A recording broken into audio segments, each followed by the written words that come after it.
Welcome to the Life Science Success Podcast. For those of you who don't know me, I am a consultant in life science and I help companies manage complexity and increase performance.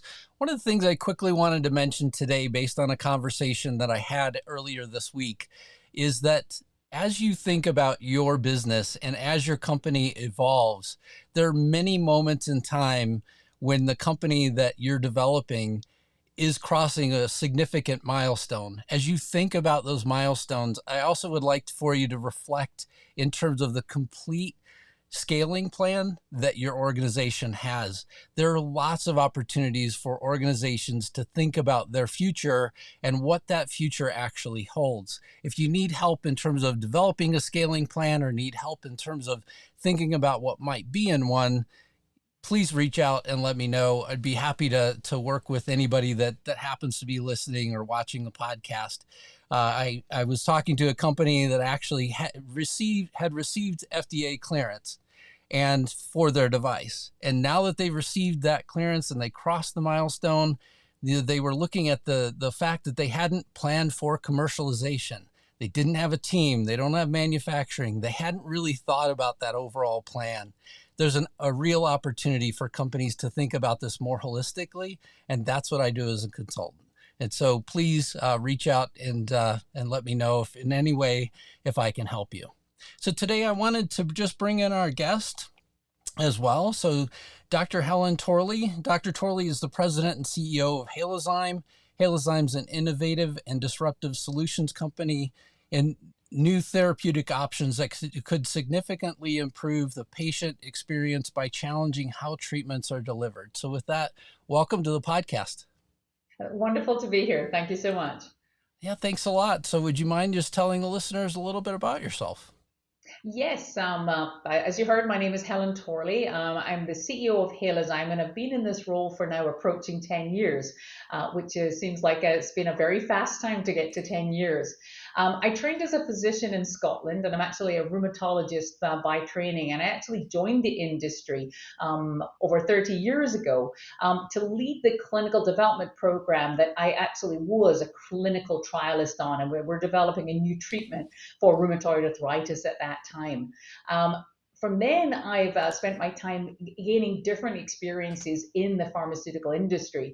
I quickly moved from the clinical development side to medical affairs because I found there was a need and it was a passion of mine to be able to identify or help the doctors know how, when, and where to use the new products we were introducing. And often we're doing that through phase 3B or phase 4 studies today.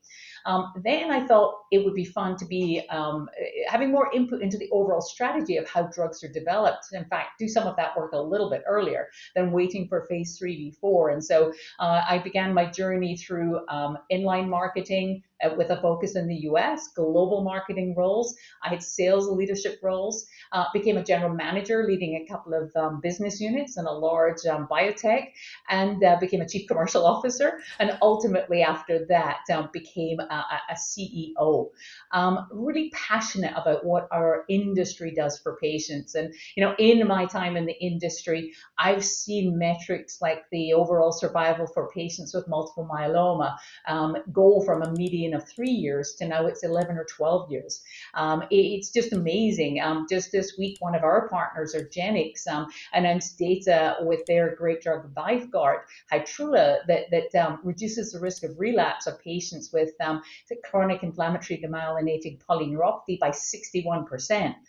If any of you have had family members, as I have had, impacted by these diseases, you know what important work we do. And that's really where I get my passion. On a personal level, I've throughout my career been supported by my wonderful husband, two wonderful daughters who are having amazing impact in their career and their lives as well. And what do your daughters do? Just out of curiosity, are they following in your footsteps? No, they didn't. One works in private equity with a focus on sustainability and investing. So climate change is actually her passion. And the other one works as fixed income trading. So both more on the finance side of things, but just terrific, terrific girls.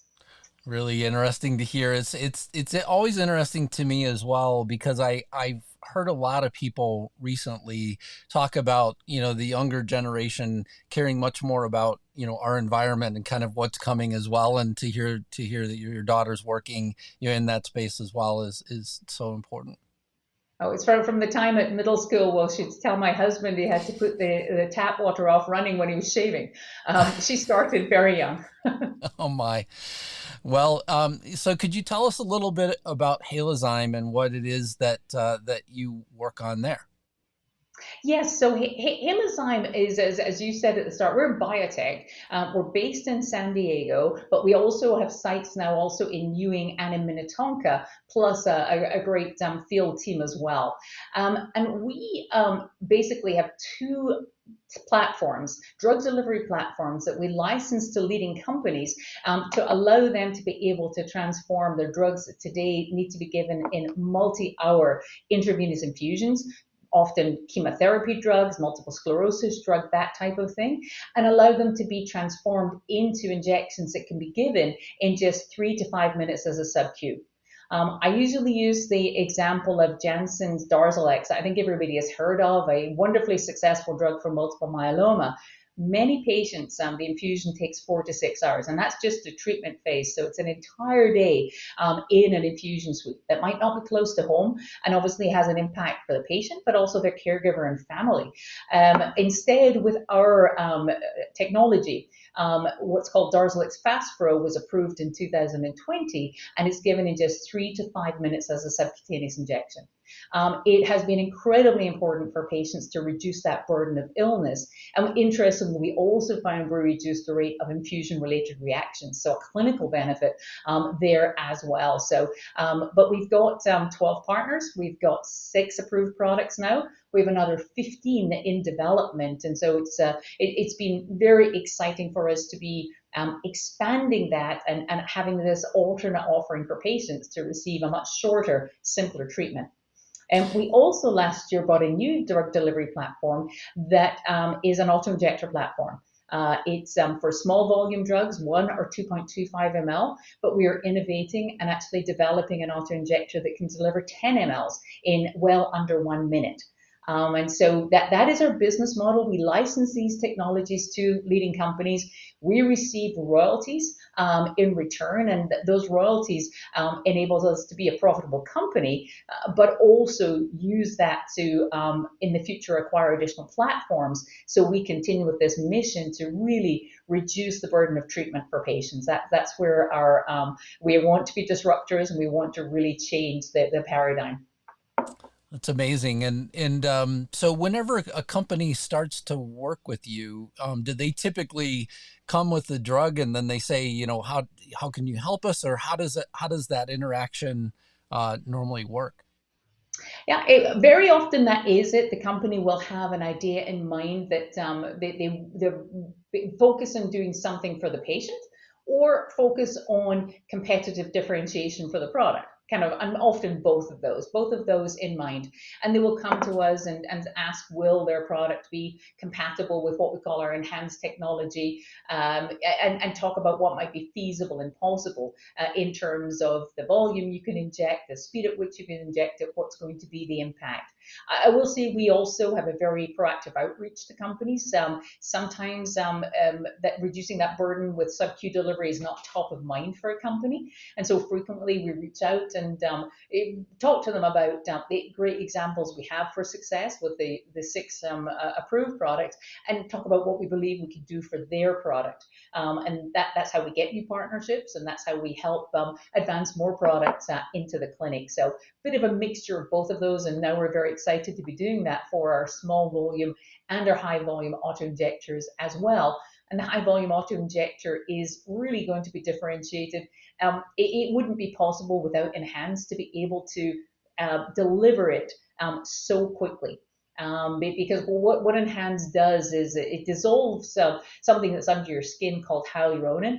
Basically, it gives your skin some of the structure, but it also is what causes really high back pressure if you try to inject more than 1.5 mLs under the skin.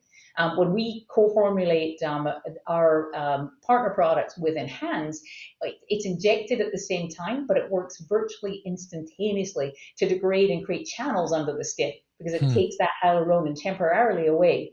The drug gets spread out over a broader area, gets exposed to the lymphatics, gets absorbed, and then the skin returns to normal over the next 24 hours. And so you can inject pretty large volumes. Most of our partners are 10 to 15 mLs, but we do have one partner product which is anything from 300 to 600 mLs in a single setting. And for that particular drug, which is for patients with primary immune deficiency, it has allowed patients with that lifelong condition, instead of having to go into the hospital every few weeks or every month for a lengthy IV infusion that can be associated with some side effects, they can do that at home in an hour in the comfort of their own bedroom, and just infuse it. And again, only once a month.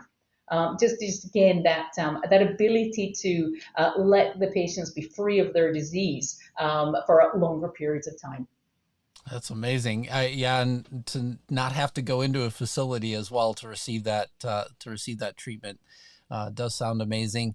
In terms of the, I guess whenever somebody comes to you, what is the timeline from the moment that they come to you till you might have something where you're using the drug with your Halozyme technology? It's actually pretty fast. I mean, usually the step of being able to take their product, mix it with ours, and see is it compatible is 2 weeks. And we don't have to customize our platform either. It really is highly compatible with virtually everything we've tested. And so the timeline is usually just agreeing on what the collaboration agreement will be, and then doing that test to make sure it's compatible. And I will say from the time of signing an agreement, we're now about 3 months to go from that to be in the clinic with the first in human testing. That's obviously because we've had a lot of experience with regulatory authorities around the world. We have the IND package for our work ready. The partner needs to complete their phase 1 design and their IND package and submit that. But that really is the rate limiter these days, because we can go into phase 1 testing just with an on-site mixing of their drug with our technology. And so just 3 months to get in and get that testing. And then the partners are usually doing the formulation work to create the commercial co-formulation. But we've over the years been able to innovate and advance that so that it is a very straightforward process to go from getting the agreement and moving into the clinic and getting these new options for patients. And are there, I guess, are there things that are good candidates, and then there are, other drugs that are not good candidates that we should also mention? We've mostly been focused on monoclonal antibodies, and you can expand that to bispecifics, oligopeptides. Those types of areas are just our sweet spot. We have several partners who are now developing small molecules. That's a more novel thing for us, but I'll give an example. ViiV, who are a subsidiary of GSK dedicated to stamping out HIV. And they have a very innovative plan to be able to try to move to a once every 4 month or once every 6 month injection for patients with HIV. They're doing that with our technology because our technology allows them to inject subcutaneously a larger volume, which provides that treatment coverage, or the prevention coverage, for a much longer period of time. So that's a small molecule example, and we've got several others. So monoclonal antibodies, small molecules. I would say the only area that we've got more limited applicability would be antibody drug conjugates, and that really is going to depend on what the linker is. And is the linker intrinsically cytotoxic? Clearly, you wouldn't want to be putting that in the subcutaneous space, but there are a very wide array of drugs. I mentioned we have about 20 approved or in clinical testing, but many, many more with the potential to be being transformed to more provide that alternate option for patients who may prefer sub-Q. And when a company wants to get started with you, how would they reach out? Would the best way be to go to your website? Yeah, if you go to our website, there's a business development link there. I think that is the easiest, and my team are always very enthusiastic to talk to new potential partners. A lot of good information on the website as well about the technology and some nice videos just to understand the mechanism of action too. Yeah, and I know that. So on the folks that are watching on LinkedIn, the Halozyme site is all already connected, with this post. But in addition to that, we'll have all of your other links available whenever the audio version comes out this weekend. So all of that will be available for anybody that happens to listen to the audio version as well. Super. So in terms of the your your career, it seems like you've done a lot of different things, especially the commercial space, and then coming along to eventually lead a company. What's some of the greatest leadership advice that you've ever received? Yeah, I think for me, and I will say, as I think about it for the company, it was reading the book by Pat Lencioni, The Five Dysfunctions of a Team. That I remember was maybe 25 years ago. I first read the book, and it really struck me that if you want to have exceptional performance, that's exactly how the organization and the team needs to collaborate. I've used it with many of my teams going through launches. BLA filings. If you can build that, that pyramid of trust and ability to debate and commitment, accountability, and the focus on the collective results, your team can do anything. I have to say, we brought it to Halozyme. We've done in about 2017, one of our employee surveys, and one of the areas that needed the most attention was cross-functional collaboration. And in our industry, you have got to be able to collaborate amazingly well. And so we were fortunate to be able to get Pat Lencioni to come and talk to the company. And if you've watched his videos, he is the most energizing, fun, thought-provoking speaker you could have.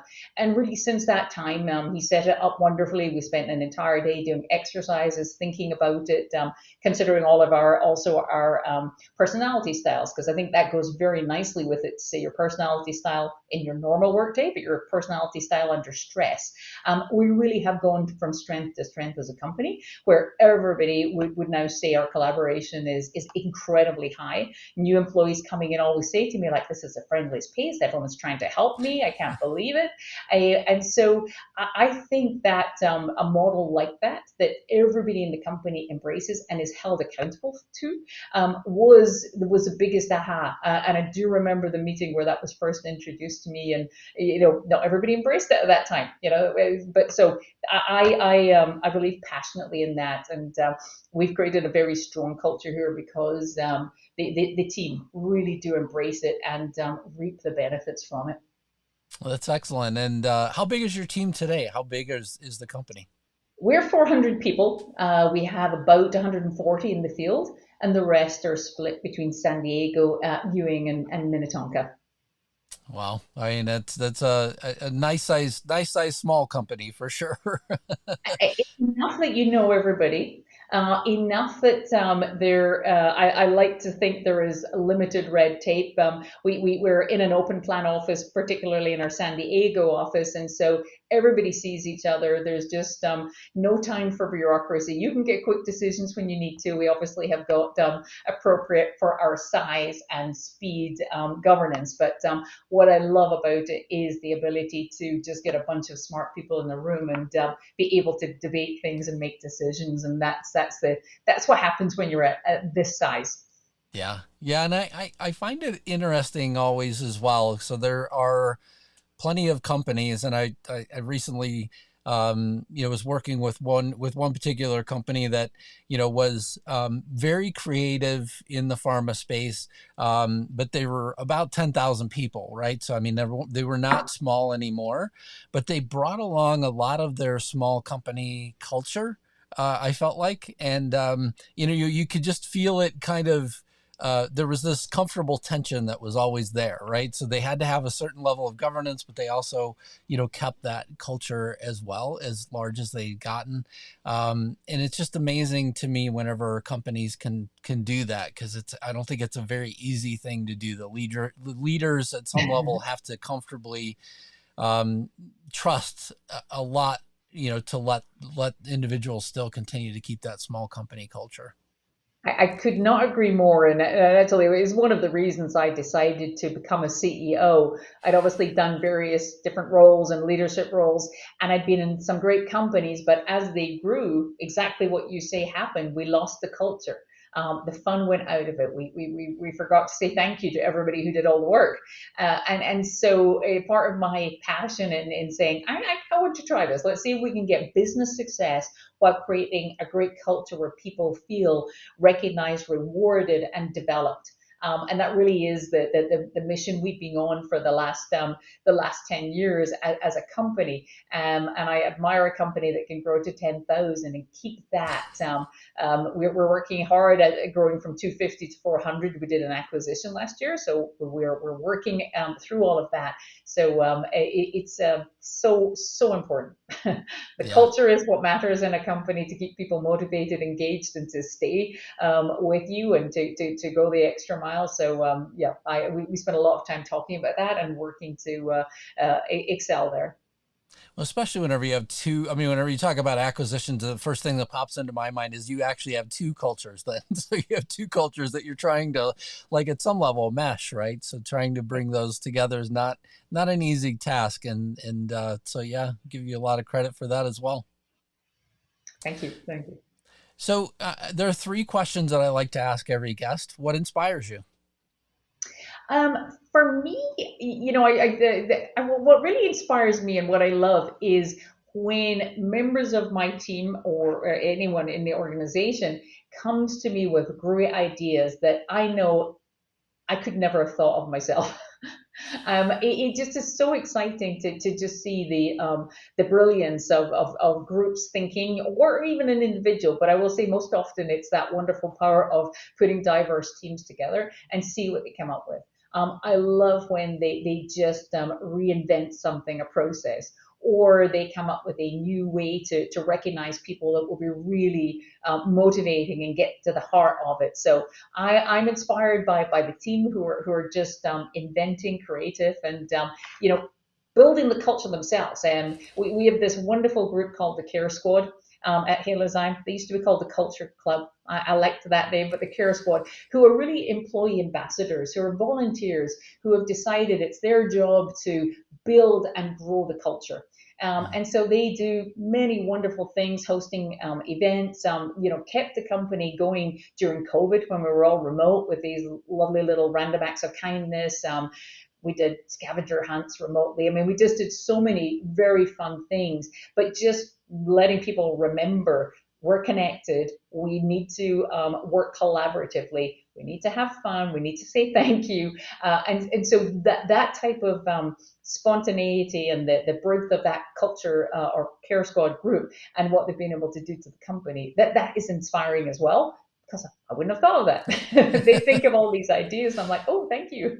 I think that's terrific. So that for any CEO, I think that is just brilliant when all of this great stuff happens and you are just not part of it, and you could never have thought about it as well. Yeah, I think it's so important as well for, I mean, kind of to bring us back to where we started, with talking about, your daughter who's focusing, in much more in terms of, the overall environmental change as well.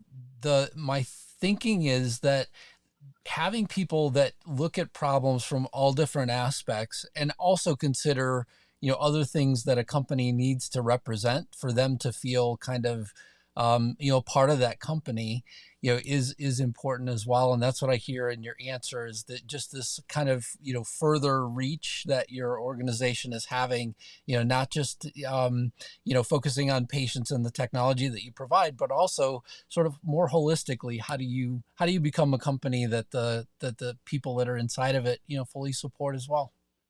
I'll just give you another example. You just triggered another thought. Sure. About 2 weeks ago, the leader of our care squad had put together at all of our sites an opportunity for everybody to do a morning of or afternoon of volunteering. We touched, I think, about 16 different organizations. 70% all of the employees participated, and just the impact we had in terms of houses built and meals served and bicycles constructed. It was incredible, and it's also been a great mainstay of the employees at Halozyme. Is they are very generous in recognizing not everybody is as fortunate as we are, and so over the years we've done many great community events to support underprivileged, the homeless, people. Health disparities is another area we're incredibly passionate about. We're now focused very much in St. Jude's in that whole area of health disparities. But 70% participation and incredible enthusiasm. I think that was inspiring. Absolutely. Well, thank you for sharing that. What concerns you? Yeah, a similar theme to many CEOs, I think, which is the impact COVID has had on how people work together, but with a real focus on creativity, problem solving, and progress in people development. It definitely has taken a step back, and we took every effort we could to keep that going with remote. But frankly, there is nothing like getting into a room with a group of people and getting to your whiteboard, and everybody is writing in different color and talking over each other, and finally at the end of it, you get something fantastic. And that wasn't possible. And I think it's obvious from all the literature and news articles there is a bit of a resistance for people coming back to the office. We are at the office 3 days a week now. We started with two, but we're at 3 days a week, with the team being remote the other two. I felt that was a necessary change to be able to build the business development, but to develop people. If you're not seeing mentors, being challenged, it just is not the same. The quality of the feedback is not as much. And so over the years, we're not going to find people are ready to take those next steps and fulfill those senior roles as they would have in the past. And so I think that focus on the people development, and team creativity and problem solving is something we need to recreate, and frankly catch up to what's been lost for employees who probably don't appreciate just how much they lost in their onboarding experience to the company versus other people. Yeah, it's interesting that you say that, because one of the teams that I'm working with as well is very focused on change management as they implement large scale enterprise systems. And from a change management perspective, it's really hard to truly gauge where somebody is whenever you can't spend enough time with them to really understand kind of their personal positioning. And, so there are certain things that we're doing in terms of implementing systems and things like that, where we're watching body language, virtually. We're trying to listen to the tone of voice and things like that. But I can tell you, whenever we get together and we're face to face, it's a lot easier to sort of feel the resistance that somebody has for something, I feel like virtually you can completely miss the point.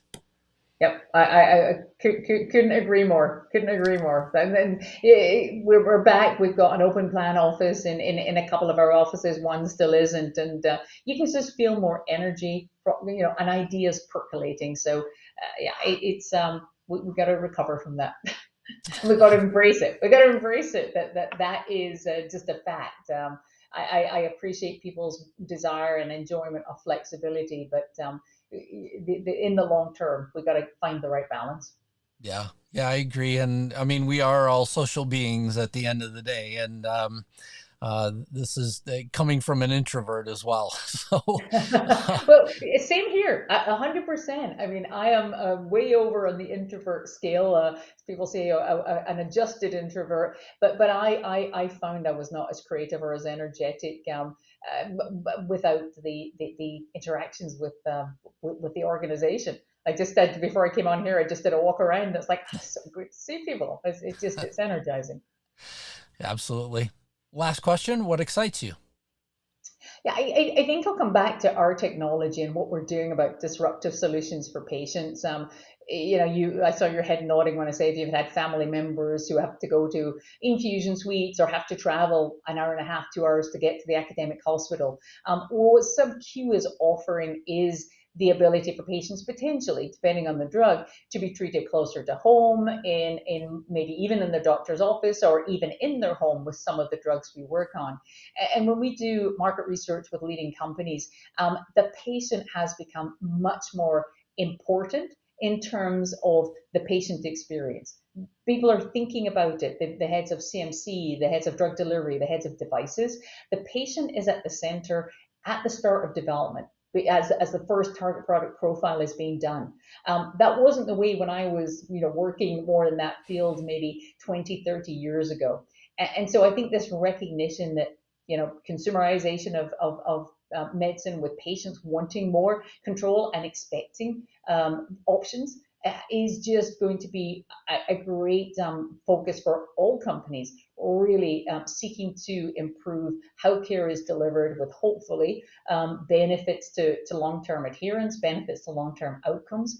And that's, after all, what everybody in the business is focusing on. And so I love that trend is everywhere. Yeah, I have a nephew right now, and just to bring that last statement even more personal, I have a nephew who has brain cancer right now, and for Oh, his chemo treatments, they're having to travel 2 hours. He lives in Texas. They have to travel 2 hours to get his treatments, and they have to do it multiple times, as well. And so his wife was trying to plan out, how does this work with, my job, and trying to take care of my husband, and do this whole back and forth, kind of thing as well. And it's just, I mean, it's very disruptive for their life to try and save his life. And it's, one of those things where you just really, sort of, I personally started to connect a little bit more even with that story, because of, what they're having to go through and plan as a family as well. So, yeah. no, I'm just sorry to hear that. We've got better and better therapies all the time, but again, our mission is to just keep bringing those improvements and outcomes from everybody. But I wish him luck and keep him in my Yeah. thoughts. Yeah. Thank you. I appreciate that. Well, Dr. Helen Torley, I greatly appreciate you being here and for sharing the message of what you're working on at Halozyme. Thanks a lot for being on the Life Science Success podcast. That's great. Thank you. Appreciate the opportunity. Thanks so much. Thank you.